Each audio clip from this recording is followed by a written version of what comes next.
오늘은 소유리 문답 강의 제35문 거룩하게 하심 성화에 대해서 성경이 말하는 바를 따라 정리한 요리문답을 우리가 살펴보도록 하겠습니다.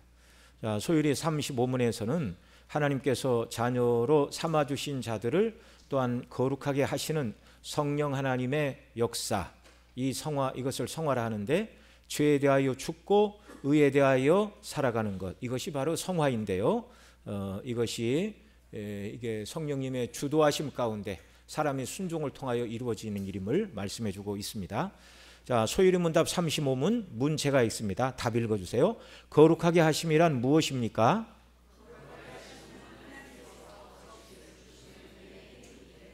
이로써 우리가 하나님의 형상을 따라 전인적으로 새로워지게 되고 점점 더 죄에 대하여는 죽고 의에 대하여는 살 수 있게 되는 것입니다. 아멘. 아이들에게 가르치는 내용으로 하면 이렇게 짧게 말할 수 있다, 그 말이죠. 거룩하게 하심은 하나님께서 값 없이 베푸시는 은혜의 행위로서 우리가 하나님의 형상을 따라 전인이 새로워짐으로 점점점 죄에 대하여는 죽고 의에 대하여는 살 수 있게 되는 것, 이것이 이제 거룩함을 이루는 삶이다, 이렇게 말씀해 주고 있습니다.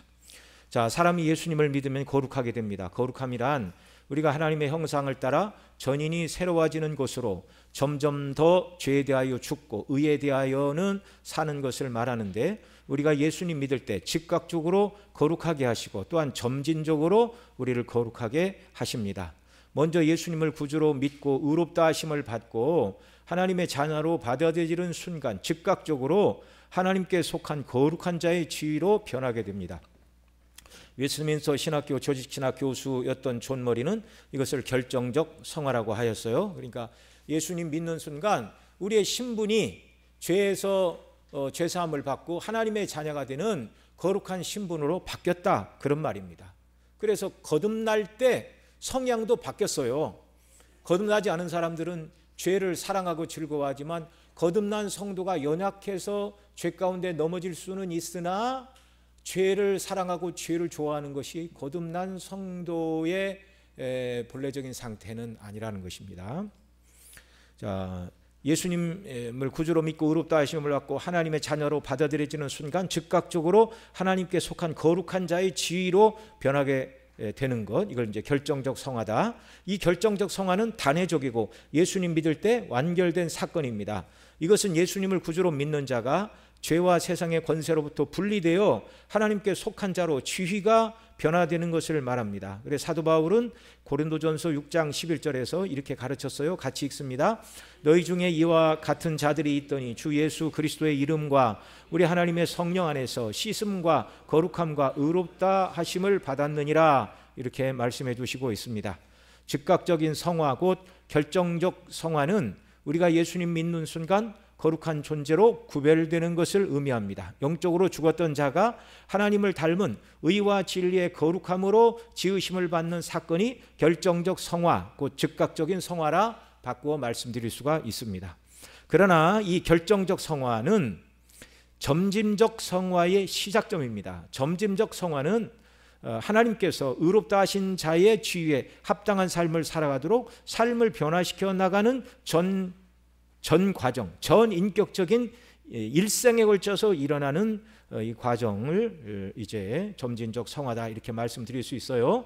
그래서 이 점진적 성화는 지속적이고 죽음에 이를 때까지 계속 진행되는 전 생애적인 과정입니다. 오직 죽음을 통과한 후에만 성화가 완성된다라는 것을 성경은 가르쳐요. 이것을 고린도전서 16장 53절 54절 같이 읽습니다. 이 썩을 것이 반드시 썩지 아니할 것을 입겠고 이 죽을 것이 죽지 아니함을 입으리로다. 이 썩을 것이 썩지 아니함을 입고 이 죽을 것이 죽지 아니함을 입을 때에는 사망을 삼키고 이기리라고 기록된 말씀이 이루어지리라, 이렇게 말씀해 주고 있어요. 그리고 로마서 8장 23절도 같이 읽습니다. 그뿐 아니라 또한 우리 곧 성령의 처음 익은 열매를 받은 우리까지도 속으로 탄식하며 양자될 것 곧 우리 몸의 속량을 기다리느니라. 아멘. 이 완전한 성화는 성도가 죽음을 통과하는 순간 또는 예수님 재림하실 때 살아있는 모든 자들이 예수님이 입으셨던 그 부활의 영광스러운 몸을 입는 순간 성화가 완성되는 것입니다. 그러니까 주님이 재림하시기 전까지 또는 성도가 하나님 앞에 부르심을 받기 전까지는 완전한 성화를 이룬 사람은 있습니까? 없습니까? 없어요. 그 성화를 위해서 가는 과정이에요. 네. 자, 대요리 75문에도 성화가 무엇인지 조금 더 자세하게 가르치고 있습니다. 대요리 75문 제가 읽습니다. 답 읽어주십시오. 성화란 무엇입니까? 성화는 하나님의 은혜의 사역입니다. 이로 말미암아 하나님의 세상을 창조하시기 전에 거룩하게 되도록 택하신 사람들을 정하신 때에 그리스도의 죽음과 부활을 적용하시는 성령님의 강력한 활동을 통해서 전인을 하나님의 형상을 따라서 새롭게 하십니다. 그리고 하나님은 그들 마음속에 두신 이를 회개시와 그 밖에 다른 모든 구원의 은혜대로 고무하고 증가하고 강화하였어 그들이 점점 죄에 대하여는 죽고 새로운 생명에 대하여는 살아나게 하십니다. 네, 이게 바로 성령께서 우리 속에 이루어 가시는 성화의 내용입니다. 자, 성화는 하나님의 은혜의 사역입니다. 이로 말미암아 하나님은 세상을 창조하시기 전에 거룩하게 되도록 선택하신 사람들을 정하신 때라고 말씀하시므로 구원도 성화도 모두 하나님의 은혜로부터 시작된 것임을 말씀해 주고 계십니다. 자, 성화도 역시 하나님의 은혜의 사역이라고요. 창세전부터 택하신 자를 거룩하게 되도록 정하셨다 이렇게 말하고 있어요. 작은 1번 중생과 의롭다 하심과 자녀 삼으심이 오직 택한 백성들에게만 일어나듯 성화도 누구에게만 일어난다고요? 택한 백성들. 중생도 의롭다 하심도 성화도 다 택한 백성들에게 주시는 은혜입니다. 에베소 1장 4절 같이 읽습니다. 곧 창세전에 그리스도 안에서 우리를 택하사 우리로 사랑 안에서 그 앞에 거룩하고 흠이 없게 하시려고 라고 말씀해 주시고 있습니다. 앞서 살펴본 칭의와 양자됨을 요례문답에서는 하나님의 은혜의 행위라고 표현하였는데 은혜의 행위, 단회적인 사건이라 그 말이에요. 무엇과 무엇이 단회적인 사건이라고요? 칭의와 양자됨. 의롭다 하시고 양자를 삼으시는 것은 이건 몇 번 하시는 일이라고요? 한 번. 성도 개인에게 있어서 한 번만 하시는 일입니다. 그래서 은혜의 행위라고 표현하는데 이는 죄인의 신분에 관한 일로서 단회적인 사건으로 신분의 변화가 끝나버리는 것이기 때문에 은혜적인 행위라고 표현한 것입니다. 그러나 성화는 하나님의 은혜의 사역이라 말하고 있어요. 사역, 계속되는 일이라 그런 말입니다. 성화는 단회적인 사건이 아니라 물론 결정적 성화는 단회적인 사건이나 성화의 본질인 점진적 성화는 성도 일생에 걸쳐 일어나는 실제적인 변화이기 때문에 하나님의 은혜의 행위라 말하지 않고 하나님의 은혜에 뭐라고 표현한다고요? 사역이라고요. 하나님이 계속 일하심, 성령님을 통하여 일하시는 하나님의 역사다 그런 말입니다. 칭의와 양자됨은 하나님께서 그리스도 안에서 믿는 자들에게 한순간에 행하신 일입니다. 칭의와 양자됨을 위해서 사람이 할 수 있는 일이 있어요? 없어요? 없어요. 하나님이 전적으로 홀로 하시는 일이에요. 하지만 성화는 다릅니다. 성화는 하나님께서 이끄심에 사람의 순종이 요구되는 일이에요. 예. 칼빈은 칭의를 하나님께서 우리를 의롭다고 선언하시는 법정적인 선언으로 정의했으며 이는 오직 믿음을 통해서만 이루어지고 인간의 어떤 행위나 노력도 필요하지 않다고 가르쳤고 성화에 대해서는 전 생애를 통해 죄를 죽이고 여기 모티피케이션 이렇게 말하고 있는데 이 모티피케이션이라는 영어 단어는 한 번에 죽이는 킬, 생명을 끊어버리는 킬과는 다른 말입니다. 이 모티피케이션이라는 말은 우리의 죄성이 한꺼번에 죽지를 않아요. 그래서 이것은 이제 괴롭힌다, 못살게 군다 그런 의미입니다. 그래서 우리가 날마다 우리 본성을 죽여야 되는 일이 있어요.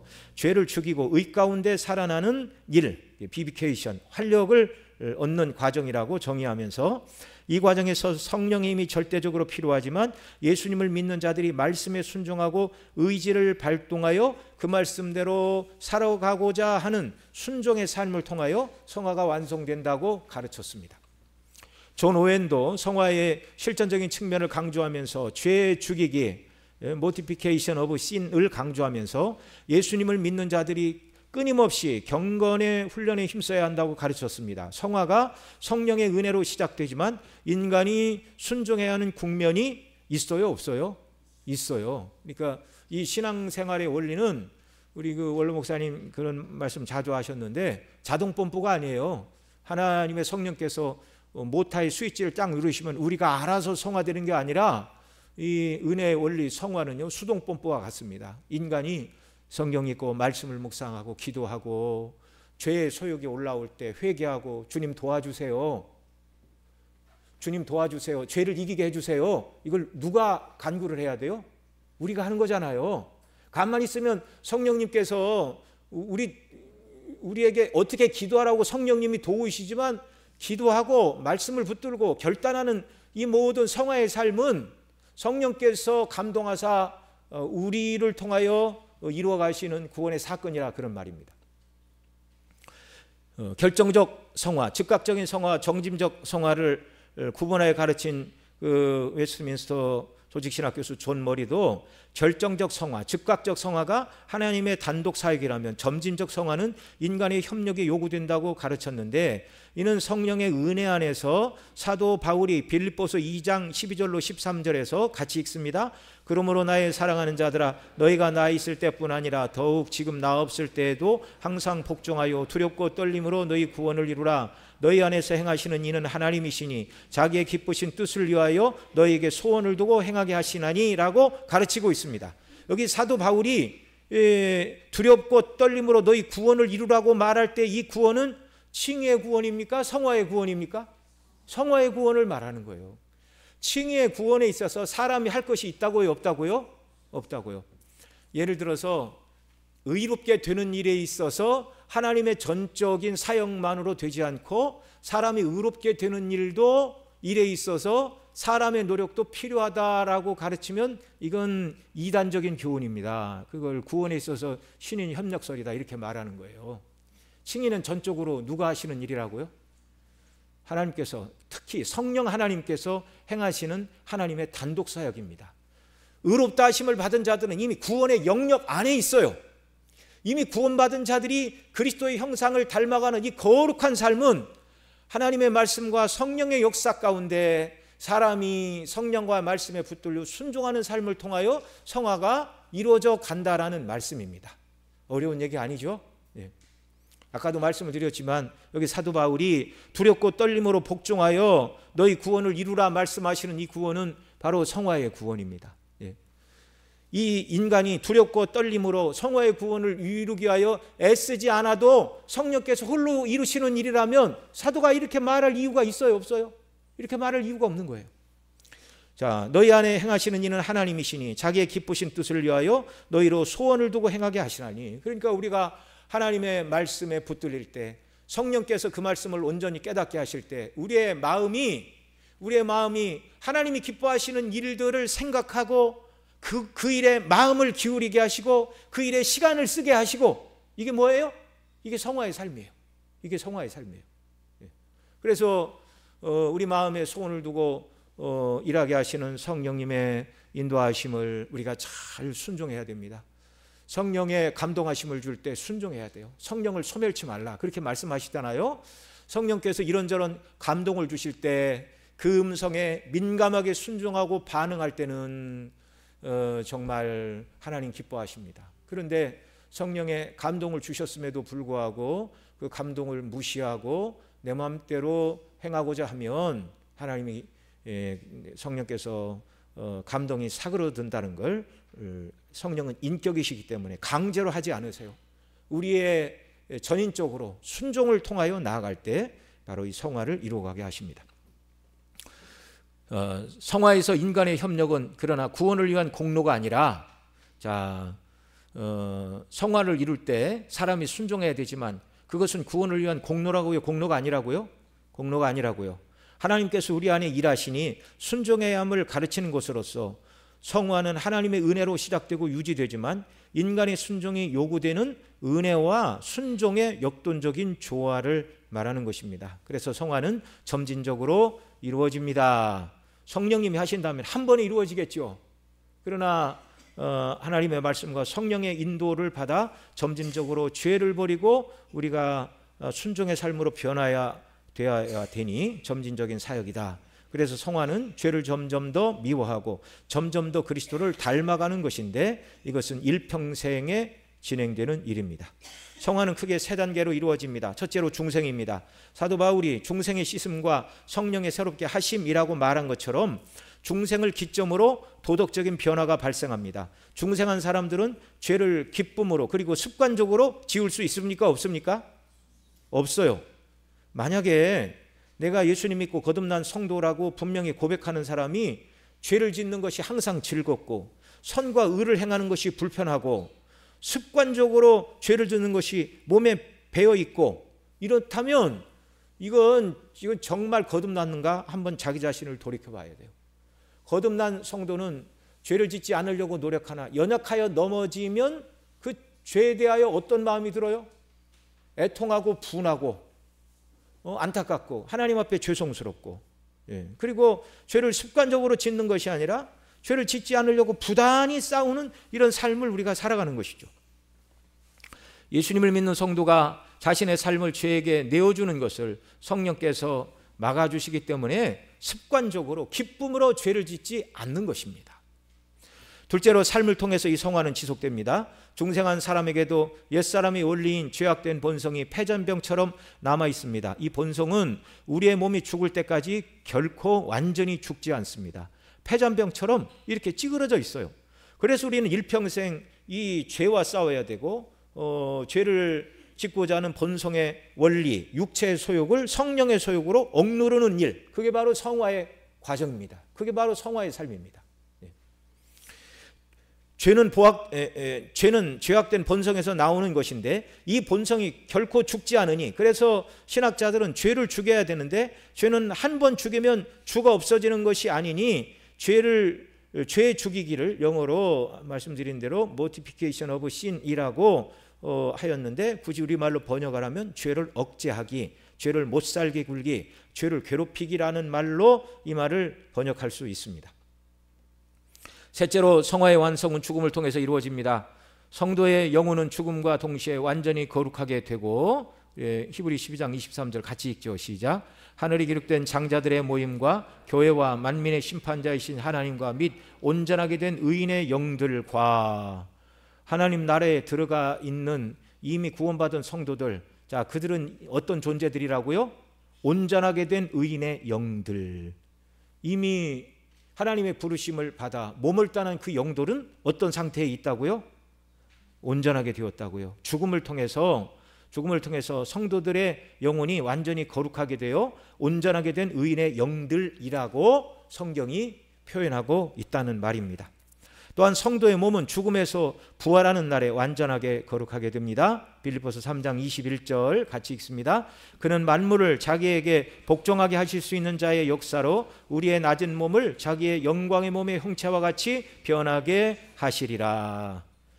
그러니까 주님 재림하시기 전까지 이 세상을 떠난 성도들의 영혼은 완전히 성화되어 천국의 주와 함께 있어요. 그러나 몸은 주님 다시 오시는 날 부활의 주님이 입으셨던 그 영광의 몸을 예수님 재림의 때에 다시 입게 되고 완전한 몸과 완전한 영혼으로 새하늘과 새 땅에서 주를 섬기게 하시는 줄을 믿으시기 바랍니다.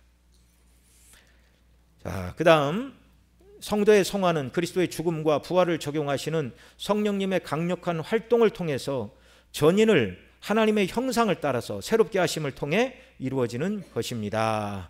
자, 그리스도의 죽음과 부활을 적용하시는 성령님의 강력한 활동을 통해서 성도의 전인을 하나님의 형상을 따라 새롭게 하심으로, 그러니까 성화의 주도적인 사역은 누가 하신다는 거예요? 성령님이 하시는 거고, 우리는 성령님의 인도와 감동에 따라 순종함으로 성화를 이루어가야 한다라는 말입니다. 그러니까 우리의 죄는 누가 회개해야 돼요? 내가 회개해야 되는 거예요. 그게 성화의 과정이에요. 사도 바울은 로마서 6장 3절로 5절에서 이렇게 말씀합니다. 같이 읽습니다. 무릇 그리스도 예수 합하여 세례를 받는 우리는 그의 죽으심과 합하여 세례를 받는 줄을 알지 못하느냐. 그러므로 우리가 그의 죽으심과 합하여 세례를 받음으로 그와 함께 장사되었으니 이는 아버지의 영광으로 말미암아 그리스도를 죽은 자 가운데서 살리심과 같이 우리로 또한 새 생명 가운데 행하게 하려 함이라. 만일 우리가 그의 죽으심과 같은 모양으로 연합한 자가 되었으면 또한 그의 부활과 같은 모양으로 연합한 자도 되리라 라고 말씀하시므로 우리가 그리스도와 함께 죽고 또한 그리스도와 함께 부활에 연합한 자가 되었다고 말씀해 주시고 있습니다. 이 원리를 붙들고 죄에 대하여 날마다 죽는 삶, 의에 대하여 살아가는 삶을 살아가는 것, 이게 바로 성화의 삶이라는 말입니다. 아담과 연합되었던 옛사람은 죽고 그리스도와 함께 새 사람으로 우리가 다시 태어난 피조물이 되었습니다. 이것이 성화의 근거입니다. 성령님께서는 그리스도의 죽으심과 부활을 성도에게 적용하심으로 성화를 이루어 주십니다. 그래서 고린도전서 6장 11절에서 같이 읽습니다. 너희 중에 이와 같은 자들이 있더니 주 예수 그리스도의 이름과 우리 하나님의 성령 안에서 씻음과 거룩함과 의롭다 하심을 받았느니라 라고 말씀해 주고 계십니다. 주 예수 그리스도의 이름과 우리 하나님의 성령 안에서 씻음과 거룩함과 의롭다 하심을 받았다. 원리적으로 이런 은혜를 덧입었으니 날마다 이런 자의 삶을 살아가기를 소원하고 주의 도우심을 간구해야 됩니다. 또한 성령께서 성화를 이루어 가시되 전인을 하나님의 형상을 따라서 새롭게 하십니다. 인간의 타락으로 인하여 죄의 오염은 인간의 지성의, 인간의 전인에 걸쳐서 일어났습니다.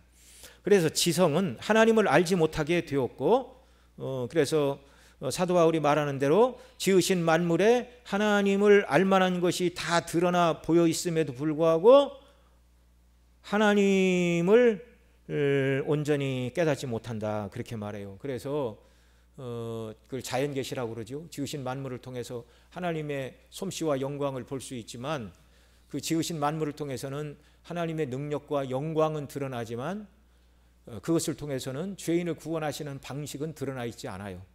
죄인을 구원하시는 하나님의 방식은 어디에 드러나 있습니까? 성경에 특별계시를 통해서 그 사실을 하나님이 가르쳐 주십니다.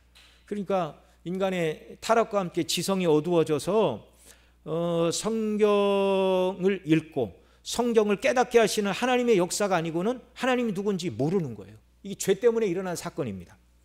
또 정서는 하나님을 싫어하고 의지는 하나님의 계명에 순종하기보다 자신이 원하는 죄악을 이루는 죄악된 본성에 굴복하는 노예 의지를 가지고 태어나는 것입니다. 그러니까 우리의 의지는 자유의지가 아니에요. 노예의지예요. 노예의지. 낮에도 말씀을 드렸지만 그리스도인이 하나님의 율법대로 살아가는 자유의 삶을 살려면 결심으로 되는 것이 아니라 하나님의 도우심으로만 되는 것입니다. 진리의 말씀으로 참된 자유함을 누리니 하나님의 말씀이 우리 속에 가득하고 성령께서 그 말씀을 가지고 역사하실 때 진정으로 율법에 순종하고 하나님의 뜻을 이루는 자유자의 삶을 우리가 살게 되는 것입니다. 자, 그래서 아담의 후손은 몸과 영혼 전체가 죄의 권세 아래 놓이게 되었습니다. 그래서 우리를 거룩하게 하시는 성령님의 역사는 우리의 전인에 영향을 미칩니다. 그 사실을 에베소서 4장 23절 24절에서 같이 읽습니다. 오직 너희 심령이 새롭게 되어 하나님을 따라 의와 진리의 거룩함으로 지으심을 받은 새 사람을 입으라 라고 말씀해 주시고 있습니다. 그래서 성화는 우리의 지식을 하나님을 아는 지식으로 새롭게 하시는 것입니다. 범죄가 지정의 모든 면에서 부패와 타락을 가져왔기 때문에 성화는 우리의 지정의가 날마다 새롭게 되는 거예요. 그래서 우리의 지식을 하나님을 아는 지식으로 새롭게 하십니다. 이걸 골로새서 3장 10절에서 이렇게 말씀하십니다. 함께 읽죠. 새 사람을 입었으니 이는 자기를 창조하신 이의 형상을 따라 지식에까지 새롭게 하심을 입은 자니라.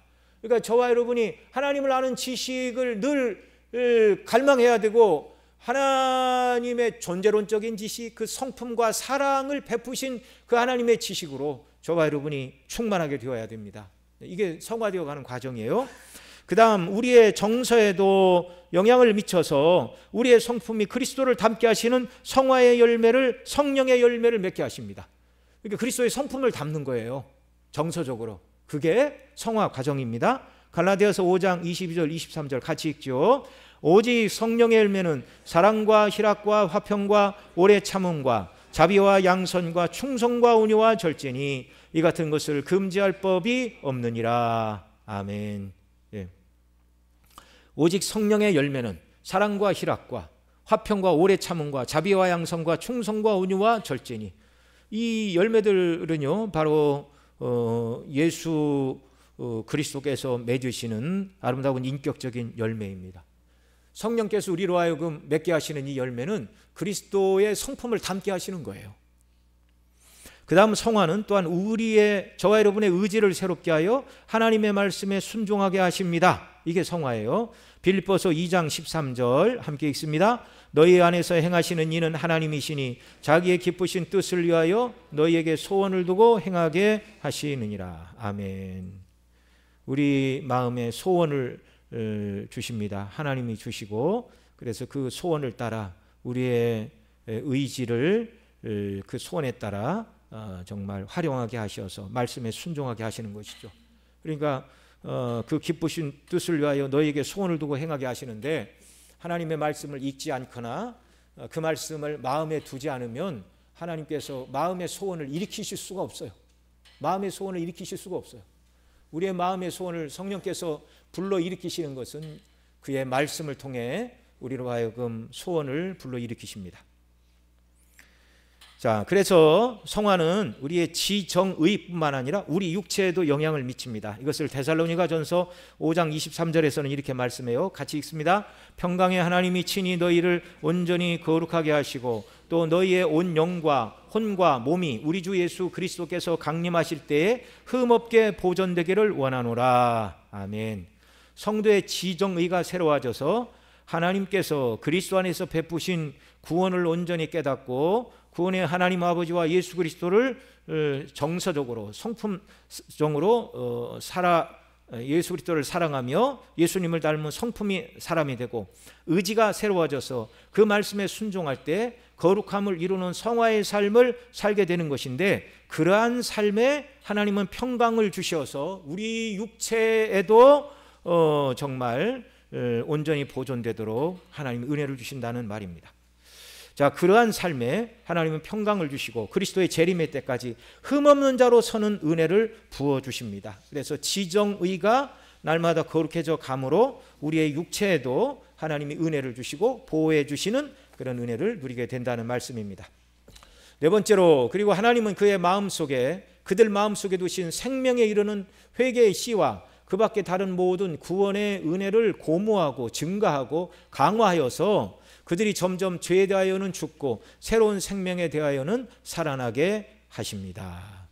하나님 아버지께서 성령님 통하여 그들 마음속에 두신 생명에 이르는 회개의 씨와 그 밖에 다른 모든 구원의 은혜를 통하여 이루시는 하나님으로 시작되는 것입니다. 자, 정말 성화는 하나님이 이루시는 거예요. 그 시작이 마음속에 두신 생명에 이르는 회개의 씨와 요한일서 3장 9절 같이 읽죠. 시작. 하나님께로부터 난 자마다 죄를 짓지 아니하나니 이는 하나님의 씨가 그의 속에 거하며 그도 범죄하지 못하는 것은 하나님께로부터 났음이라 말씀해 주고 계십니다.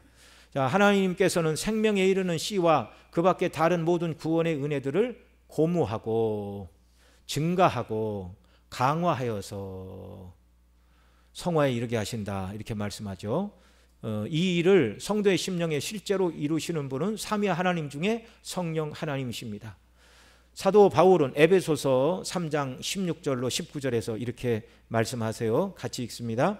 그의 영광의 풍성함을 따라 그의 성령으로 말미암아 너희 속사람을 능력으로 강건하게 하시오며 믿음으로 말미암아 그리스도께서 너희 마음에 계시게 하시옵고 너희가 사랑 가운데서 뿌리가 박히고 터가 굳어져서 능히 모든 성도와 함께 지식에 넘치는 그리스도의 사랑을 알고 그 너비와 길이와 높이와 깊이가 어떠함을 깨달아 하나님의 모든 충만하신 것으로 너희에게 충만하게 하시기를 구하노라, 이렇게 말씀해 주시고 계십니다. 오직 성령님께서 속사람을 강건케 하실 때 그리스도의 십자가의 대속의 사랑을 온전히 깨달아 거룩함을 이루어 가도록 구원의 은혜를 고무하고 증가하고 강화하여 주십니다. 우리가 할 일은 이런 은혜를 우리에게 더 부어 주옵소서 기도하고 말씀을 갈망하고 사모하는 거예요. 이게 성도가 순종하여 성화를 이루어가는 방편입니다. 그래서 성도로 하여금 어떻게 하신다고요? 점점 죄에 대하여는 죽고 새로운 생명에 대하여는 살아나게 하십니다. 이 새로운 생명은 다른 말로는 의에 대하여는 살게 하시는 것입니다. 원죄를 가지고 태어난 아담의 후손은 하나님을 알지 못하고 의가 없으며 선을 행할 수 없는 존재였습니다. 그래서 아담의 후손들이 맺는 열매는 선한 것이 하나라도 있습니까? 없습니까? 없어요. 사람들이 스스로 생각할 때 이것은 선한 것이다 라고 자랑할 만한 모든 것도 하나님이 보실 때는 흠투성이라는 걸 우리는 꼭 기억을 해야 합니다. 죄악의 열매만 맺을 뿐이에요. 그러나 그리스도 안에서 믿는 자들은 은혜 안에 있습니다. 로마서 6장 6절 같이 읽습니다. 우리가 알거니와 우리의 옛사람이 예수와 함께 십자가에 못 박힌 것은 죄의 몸이 죽어 다시 우리가 죄에게 종노릇하지 아니하려 함이니, 이렇게 말씀해 주고 계십니다. 그래서 우리는 죄에 대하여 죽고 의에 대하여 산 자로 우리 자신을 죽은 자 가운데서 다시 살아나신 자같이 하나님께 드리며 우리 지체를 의의 무기로 하나님께 드려 의에 대하여 능히 사는 자가 되게 하시는 것이죠.